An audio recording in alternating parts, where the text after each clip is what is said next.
नमस्कार. प्राध्यापक डॉक्टर सुरेश मेणे लिखित मनाचे श्लोक अध्यात्माची पाऊल वाट या पुस्तकाचे क्रमशः वाचन. आजचा भाग. हिताकारणे बोलणे सत्य आहे, हिताकारणे सर्व शोधून पाहे, हिताकारणे बंड पाखांड वारी, तुटे वाद संवाद तो हितकारी. एखादी गोष्ट 2-3 वेळा सांगून झाली की माणूस कळवळून एखाद्याला सांगतो, बाबा रे, मी जे काही सांगतो आहे ते तुझ्या हिताचे आहे, तुझे हित व्हावे, तुझे कल्याण व्हावे, हाच माझा हेतू आहे. हीच भावना समर्थांनी या श्लोकात व्यक्त केली आहे. समर्थ म्हणतात की मी जे काही सांगतो आहे ते तुझ्या हितासाठीच सांगतो आहे व सत्य सांगतो आहे. समर्थांना जनकल्याणाची तळमळ असल्यामुळेच ते वेळोवेळी प्रापंचिकाला उपदेश करीत आहेत. प्रपंच करता करता परमार्थ करता यावा व संसारी माणसाचे हित व्हावे, हाच त्यांचा उद्देश आहे. म्हणूनच तर ते लोकांमध्ये राहून उपदेश करीत आहेत.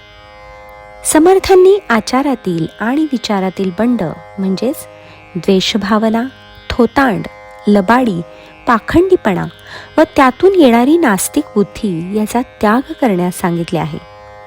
चंचल मनोवृत्तीतून अहंकार निर्माण होतो, अहंकारातून द्वेष निर्माण होतो, द्वेषातून नास्तिक बुद्धी तयार होते व त्यामुळे माणूस नीतिधर्माचे आचरण विसरून जातो.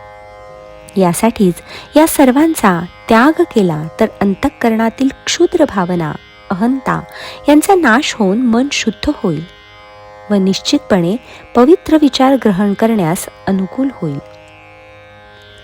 रोजच्या जेवणासाठी सुद्धा आपण हातपाय धुवून स्वच्छ होऊन मग जेवायला बसतो. हेतू हाच की शरीर आणि मन दोन्हीही निर्मळ व्हावेत.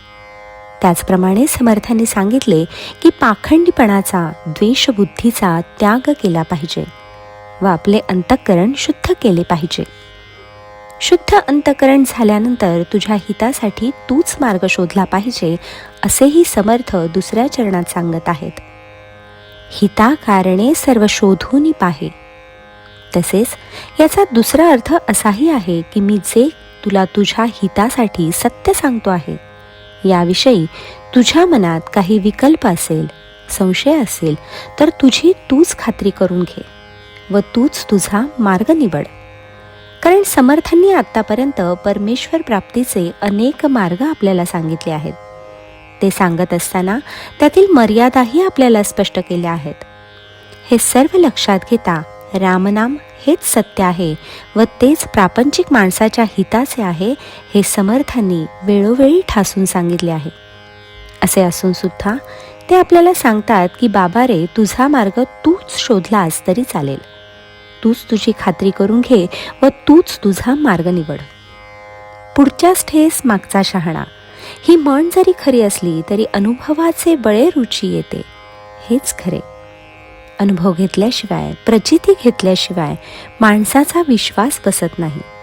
म्हणूनच समर्थ आपल्याला तुझा मार्ग तूच निवड असे सांगत आहेत. हे सर्व करत असताना यामध्ये मोठा अडथळा म्हणजे फुकटचा वादविवाद होय. अशा व्यर्थ वादांमधून निष्पन्न काहीही होत नाही. म्हणून तो त्याज्य करावा व ज्यातून काही मार्ग निघेल, ज्याने आपल्या ज्ञानात भर पडेल, ज्या योगे परमार्थाचा मार्ग सापडेल, प्रपंच करता करता परमार्थही साधला जाईल, असाच संवाद करावा.